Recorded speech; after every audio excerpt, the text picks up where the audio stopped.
এই ছোটবেলায় আমি যখন ওয়াইফাই রাউটারের যে কনসেপ্টটা ওটা যে জানি যে কিভাবে আনলিমিটেড নেট প্রোভাইড করে, আমি তো শক হয়ে গেছিলাম। আমি ক্লাস 4 এ পড়তাম তখন আমাদের নতুন ফোন কিনেছিল, ঠিক আছে? তখন নতুন ফোন কিনেছিল তখন নেট নেট অনেক এক্সপেনসিভ ছিল, ঠিক আছে? আমার বাবা বেশি নেট ইউজ করতে দিত না। তো ওই সময় নেট প্রচুর বা মানে দরকার ছিল, ঠিক আছে? 1 জিবি ডেটা অনেক দাম, ঠিক আছে? এবার আমি আমার একটা রিলেটিভের বাড়িতে যাই। সে আমার বাবা বলল, "আরে তোদের দাদাদের ওয়াইফাই লাগিয়েছে।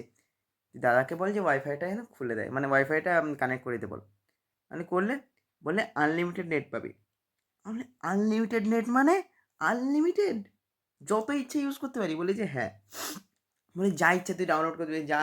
তখন তো ইউটিউব অত দেখতাম না। কিন্তু ওই গেম ডাউনলোড করা প্লে স্টোর থেকে বা ইউসি ব্রাউজার থেকে।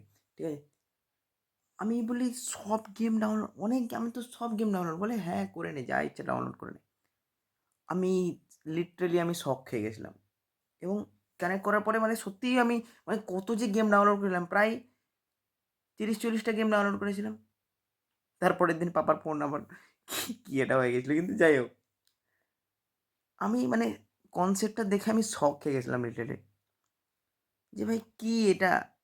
কি সুন্দর জিনিস এটা!